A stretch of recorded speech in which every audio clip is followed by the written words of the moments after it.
पुरएतमाद होकर मासूमा अपनी हर चाल को बहुत ही कामयाबी से चलाते हुए कामयाबियां हासिल करती चली जा रही है, क्योंकि उसे इस बात का यकीन है कि मोहब्बत करने वाला, चाहने वाला तौकीर मेरे बगैर तो रहने का सोच भी नहीं सकता, मेरी नाराज़गी किस तरह से बर्दाश्त कर सकता है, उसका कंट्रोल सिर्फ और सिर्फ मेरे पास है, मेरे हाथ में छड़ी है। मासूमा की इस खतरनाक सोच के सुनते हुए और देखते हुए उसकी माँ उसे आगाह करेगी कि देखो मासूमा, ये बहुत ही घटिया सोच है, जिस तरह से तुम सोच रही हो ऐसा कुछ होता नहीं है।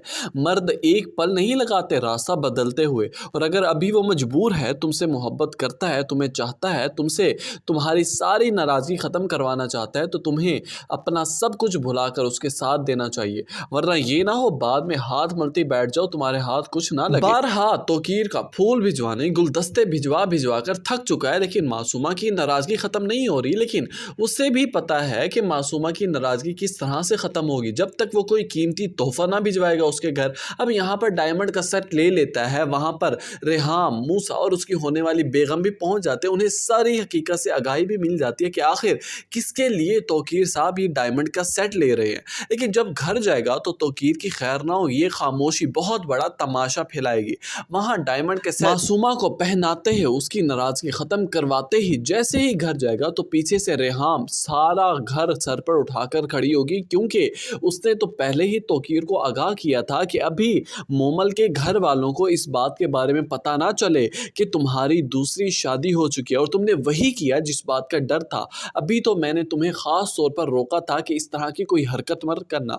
वहाँ पर तुम झूठ भी तो बोल सकते थे कि ये सेट तुम मेरे लिए ले रहे हो। यहाँ पर तौकीर साहब हंसने लगेंगे और कहने लगेंगे मैं ऐसा क्यों, जब मैंने तुम्हारे लिए लिया ही नहीं था। यहाँ पर रेहाम बेगम रोने लग जाएंगी, चीखना चिल्लाना शुरू कर देंगी, मूसा आ जाएगा, घर पर तमाशा लग जाएगा।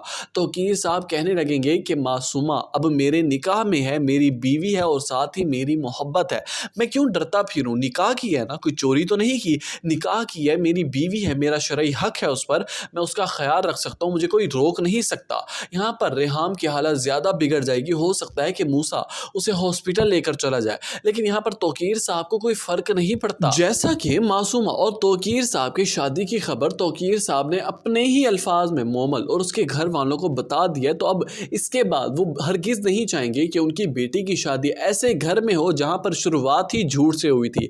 अब ये खबर सुनते ही घर जाएंगे, फ़ौरन से रेहाम बेगम को कॉल करेंगे और कहने लगेंगे बेगम, हम आपके साथ, आपके बेटे के साथ हम अपनी बेटी का रिश्ता नहीं करना चाहते, मेहरबानी करके आज के बाद हमें कॉल मत कीजिएगा और ना ही हमसे इस तरह की कोई उम्मीद लगाइए। व्यूअर्स, आगे की ड्रामे की कहानी में क्या ऐसा नया ट्विस्ट आने वाला है, आपको क्या लगता है? कीमती राय से आगाह करना मत भूलिएगा।